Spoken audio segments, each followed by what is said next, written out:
Hello and welcome to a special little edition of This Much is True Crime with Professor David Wilson.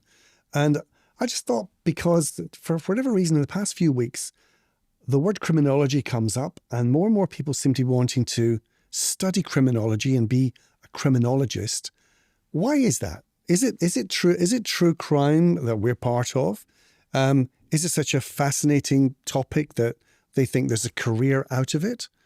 But why do people want to be criminologists? Well, I think it's cropped up a lot recently, or you've noticed it a lot recently, because of course we're speaking on the day that the A-level results are going to be released, and the growth course within British universities, at least, is criminology.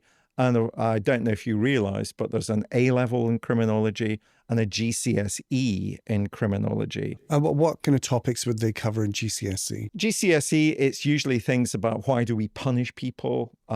It's about They're not doing. Are they doing serial killers in GCSE? No. They're very much, criminology is an academic and an applied discipline.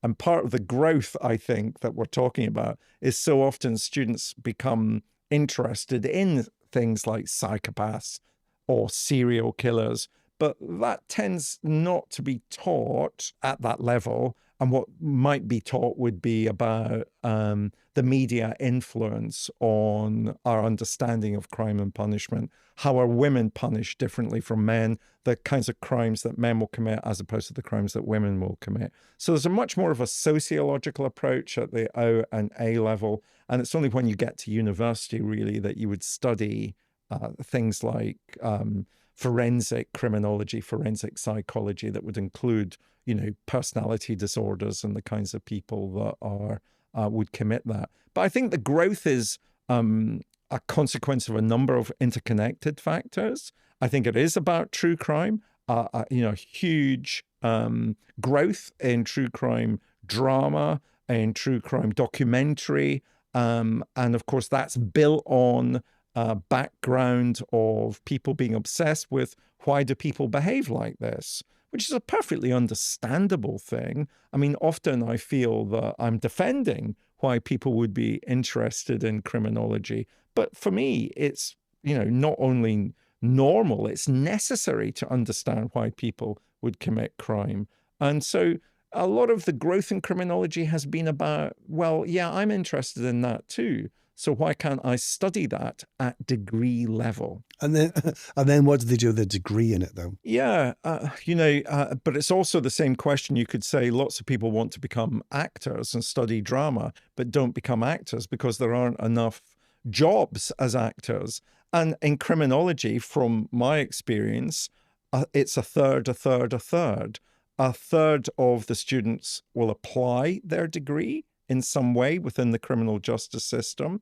A third of students will look for other qualifications after their degree. And another third just use it as a degree. They go, I've got a degree and I got a 2-1 or I got a first, and I'd like a graduate entry job in some organization. But I mean, I don't think I've ever seen an advert that says criminologist wanted. No, but you would have seen adverts saying wanted for youth offender teams, or the probation service, or social services, and all of those organizations and all of the criminal justice system would like there to be a graduate who has a comparable or an associated degree. A lot of my former students, especially about 5-10 years ago, were recruited by MI5. And now... You see, that sounds a bit more exciting. You'd be disappointed if, you studied Jack the Ripper and serial killers, and you ended up working for social services, wouldn't but you? You would study Jack the Ripper. Criminology as an academic discipline. Then you should call it something else. Well, it's called criminology. It's an academic discipline. You have to learn the theory behind classicism, positivism. That would be the beginning of a theoretical understanding. Do you commit crime because you're exercising free will, or do you commit crime because there are forces beyond your control that propel you towards committing crime? So there's a kind of theoretical base And then the applied base comes in. What about these particular people? How can we shape our society so that there's less crime? Does punishment actually work?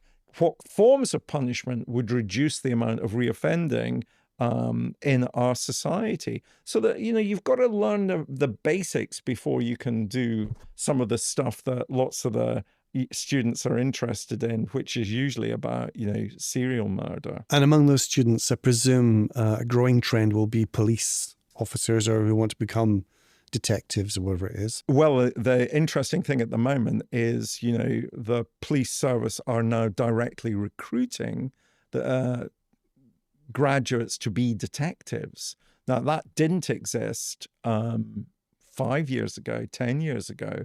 And I think that's also been attractive to a lot of students who study criminology. I'd like to become a detective, and they can simply apply to be a detective based on some of the stuff that they've been reading and learning about. And how do you think, well, you must know this, how do the characters, the long in the tooth, Sweeney, the old Bill, the flying squad who've come up the hard way, in policing and detective, cops and robbers and whatnot, how do they feel to graduates coming in, oh, I'm a criminologist? Well, they don't necessarily have that nice middle-class accent that you've just used, but they hate it. Obviously, they hate it because they think, well, I've been pounding the streets. I've learned this job through 10 years, 15 years, 20 years of applied work as a detective. So, of course, they're going to resent it. But then on the other hand, what I always say is that 5, 10, 15, 20 years is usually 1 year's experience repeated 5 times or 10 times or 15 times. And sometimes institutions, if they're going to culturally change, need fresh ideas, need new thinking. And part of that kind of romantic view of it, I think, stems from my own experience. Remember, I was recruited directly from university as the assistant governor under training at Wormwood Scrubs. How do you think all those prison officers, senior prison officers, principal officers, chief officers felt about a young lad coming in saying, hello, I'm the new assistant governor. I think we should do this. Of course they resented it. And you had to find a way of managing that resentment so that you would be able to influence what was happening in the institution. And we have mentioned this before, but it's important to mention again. Are you able to weed out or spot the students who really shouldn't be studying criminology? Every single year, there will be about 2 or 3, maybe a handful out of 400 that I'll think, oh my gosh, you shouldn't be studying criminology. Yeah. And usually it's the ones that come up to you and say they're obsessed with serial killers. And they will say, not only am I obsessed with serial killers, I'm writing to a few in the United States. And you're like, what? And the great thing is, often I'm not doing the weeding out. They self-weed out when they realize that the degree is theoretical for the first couple of years. Before you get onto some of that kind of sexier stuff that, as they would see it, you've got to learn the basics of what criminology is, how you would demonstrate proof, what is empirical evidence, all that kind of stuff. Once they realize that there's a lot of work to do, those people who have been attracted, those students who've been attracted by that kind of, let's just all go and study serial killers, suddenly they think, oh no, this isn't what I expected it to be. No, it's social services, isn't it? No, don't want to go down that. What's the movie that you recommended, your favorite movie of all time? Oh, which involves a lecturer or professor and serial killer. It's Copycat. I did see it on your recommendation. I saw it a few weeks ago, and I can see why it really kind of resonates with you. The opening scenes when Sigourney Weaver is talking to a student audience, that opening scene and some of the things that she says in that opening scene are absolutely true. Both the empirical stuff, the information that she imparts, the empirical stuff that she imparts, and also the kind of psychological framing of her initial dialogue absolutely hits home. And I have been in I've been that lecturer in that audience on a number of occasions. But did you like the movie? I loved it, and there's a twist at the end, which is really quite chilling. And so we'll end it on this point. I think if you have any, maybe you've got some kids, or maybe later in life. I mean, you can pick up criminology at any point in life, can't you? I suppose, yeah. If you want to study it, have a look at Copycat, which I'm not going to say might put you off, but it's an interesting tale, isn't it? Oh, I think it's really great. And I think Sigourney Weaver in it is really great. And one of the things that I really like to this day is it's a story that's being told through a woman's perspective, because of course there are two strong female leads in that movie. And of course it's called Copycat because, I don't think this is a spoiler alert, the killer is copycatting different serial killers to kill. And I just thought, oh my gosh, when I first saw it, I thought, oh my gosh, are they channeling some of the things I've written when the